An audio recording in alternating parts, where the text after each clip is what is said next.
दोस्तों नमस्कार। आपको न्यू पैरामाउंट स्टडी के यूट्यूब चैनल पर बहुत बहुत स्वागत है।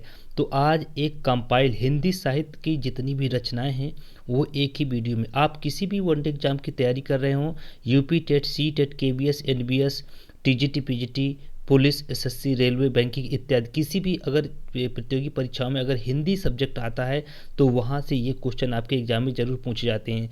तो चलिए हम वन बाय वन करके इस हिंदी की रचनाओं के बारे में डिस्कस करेंगे और यहीं से आपके एग्जाम में क्वेश्चन ज़रूर पूछे जाएंगे। तो वन बाय वन करके देखेंगे और इस वीडियो को ज़्यादा से ज़्यादा शेयर करिएगा ताकि सभी को इसका बेनिफिट मिल सके। तो चलिए वीडियो को स्टार्ट करते हैं। देखिए इसमें ये पूछा गया है, ये बहुत महत्वपूर्ण रचनाएं हैं जो आपके एग्जाम की दृष्टि से बहुत ही महत्वपूर्ण होंगी। तो देखिए यहाँ पर मुंशी प्रेमचंद जी की जो ये रचना दी गई है इसको आप याद करिएगा।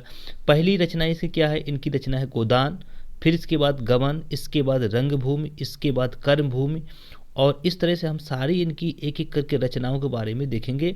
कर्मभूमि के बाद आती है कायाकल्प, आती है क्या आती है, कायाकल्प हो गया, सेवा सदन हो गया और प्रेमाश्रय। तो ये रचनाएं जो हैं आपकी किसकी हैं, ये रचनाएं आपकी मुंशी प्रेमचंद जी की रचना है। चलिए मैं अगली रचना देखता हूँ। अब देखिएगा इसमें देखेंगे कि मैथिली शरण गुप्त जी की जो रचना है इनको दद्दक के नाम से जाना जाता है। और एक और पूछा जाता है कि बताइए खड़ी बोली क्या है। यहाँ पर अगर बात करें हम कि खड़ी बोली पूछा जाता है कहीं कहीं, तो वो भी आपको यहाँ पर याद रखना है। तो पूछा जाता है कि खड़ी बोली के महत्वपूर्ण ये जो राष्ट्र कवि इनको कहा जाता है, ये भी आपको याद रखना है। तो इनकी रचना कौन सी है, रचना है भारत भारती, इसके बाद साकेत, जयद्रथ वध, पंचवटी, और आगे रचनाएं इनकी देखते हैं जो कि एग्जाम में पूछी जाती हैं। और इसके बाद आता है पंचवटी के बाद आता है क्या आता है, इसके बाद यशोधरा आता है, द्वापर आता है, सिद्धराज आता है, नाहुस आता है, अंजलि और अर्ध। ये भी रचनाएं इनकी बहुत फेमस रचनाएं हैं जो कि आपके एग्जाम में पूछ जाती हैं। और देखते हैं एक रचना है आपकी झंकार, पृथ्वीपुत्र, मेघनाद वध, साकेत, और देखिएगा इनको और किस नाम से जाना जाता है। देखिए महावीर प्रसाद द्विवेदी जो हैं को अपना काव्य गुरु मानते हैं। कौन, ये जो आपके कवि हैं राष्ट्र कवि मैथिली शरण गुप्त जी हैं, ये महावीर प्रसाद द्विवेदी जी क्या मानते हैं, राष्ट्र कवि के नाम से मानते हैं, यानी काव्य गुरु मानते हैं। और इन्हीं मैथिली शरण गुप्त जी को हम क्या कहते हैं, मैथिली शरण गुप्त जी को हम राष्ट्र कवि के नाम से भी जानते हैं। तो पूछा जाएगा कि बताइए राष्ट्र कवि किसे कहा जाता है, तो आप इनको जरूर बताइएगा, इनको कहा जाता है। चलिए और इम्पोर्टेंट रचना है जो कि महादेव वर्मा से ये रचनाएं पूछी गई कई बार, तो इनको भी हम यहाँ पर डिस्कशन करने वाले हैं।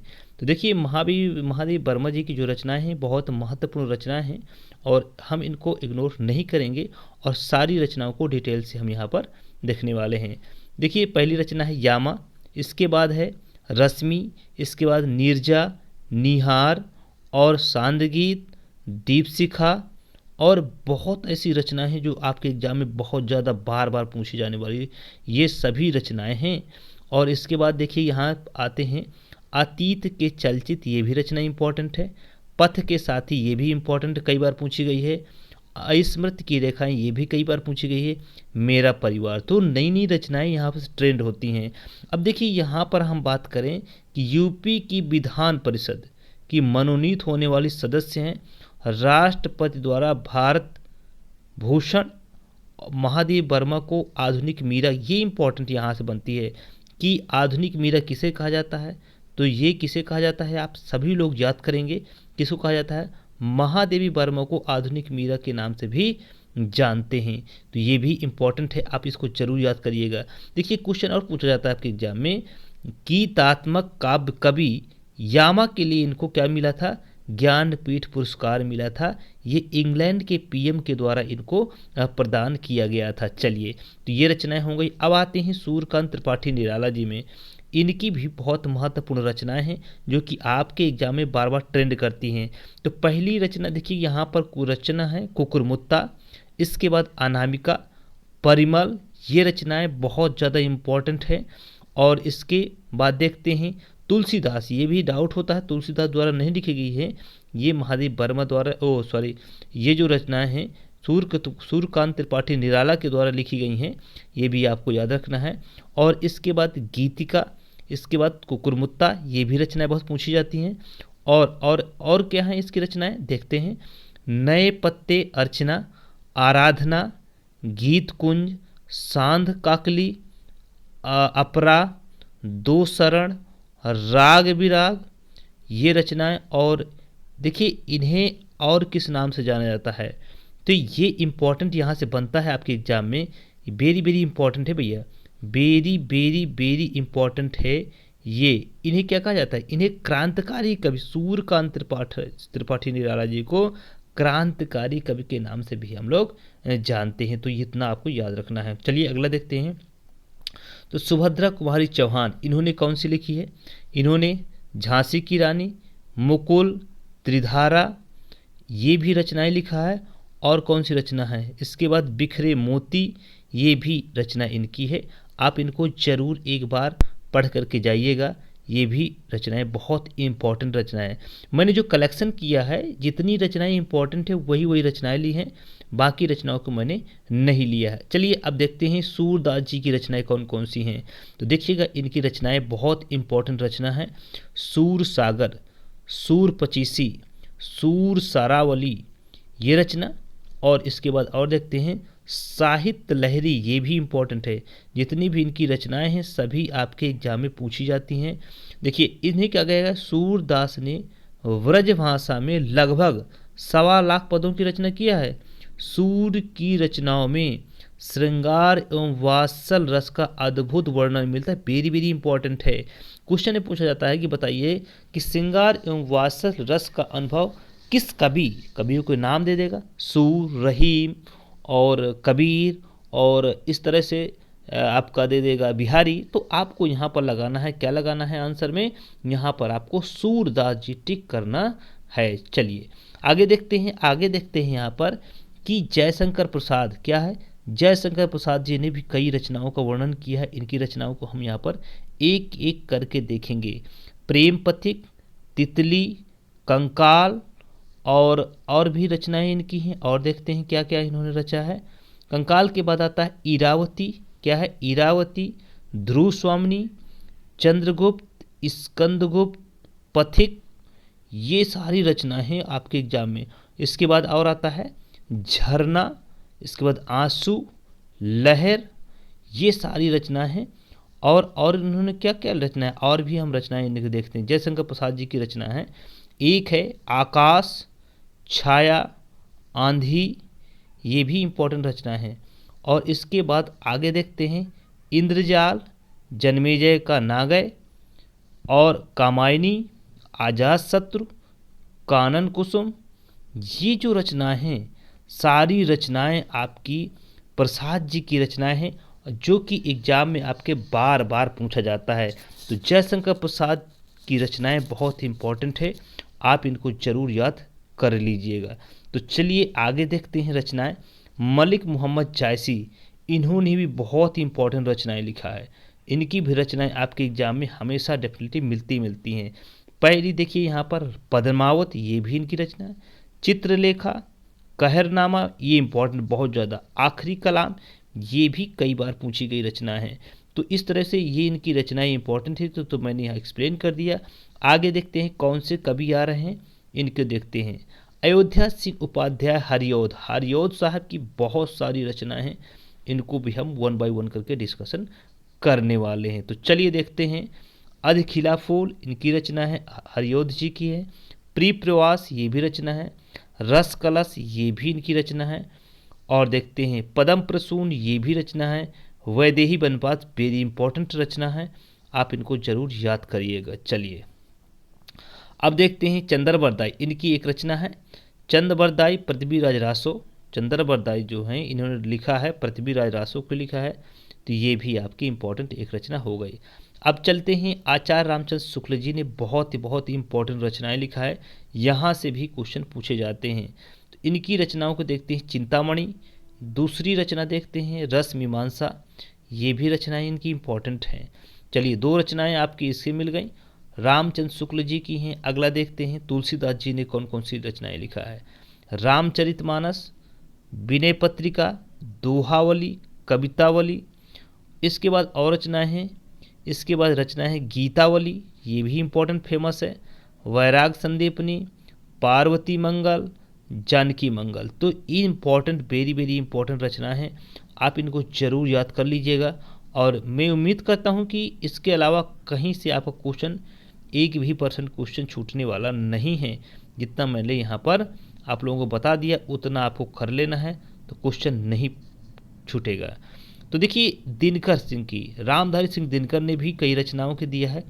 उर्वशी, हुंकार, रेणुका, कुरुक्षेत्र, रसवंती, ये सारी रचनाएं इन्होंने दिया है। रश्मिरथी, रश्मिरथी आप याद रखिएगा, ये भी रचना इन्हीं की है। अर्धनारीश्वर, ये भी इम्पोर्टेंट है। रेती के फूल, ये भी।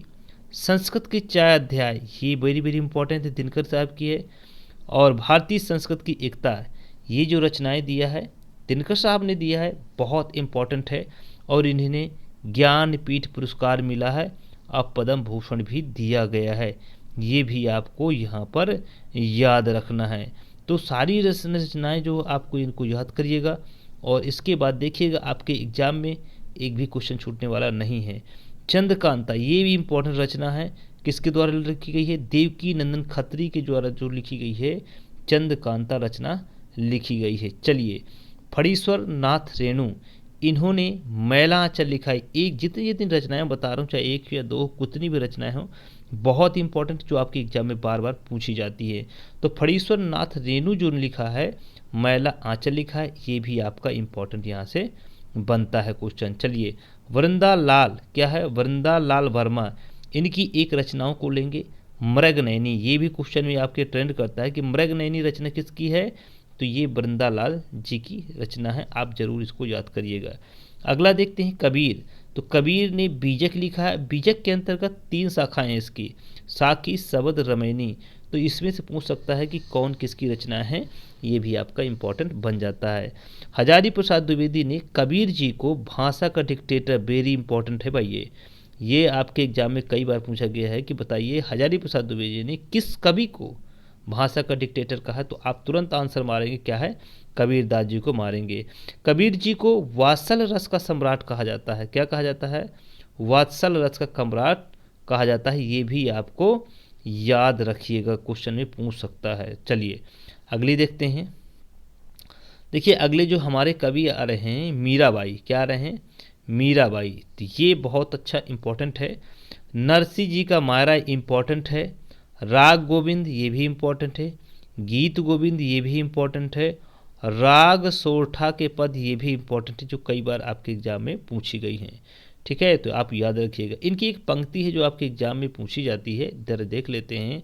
पायो जी में तो राम रतन धन पायो, पग घुंघरू बांधे मीरा नाचे रे।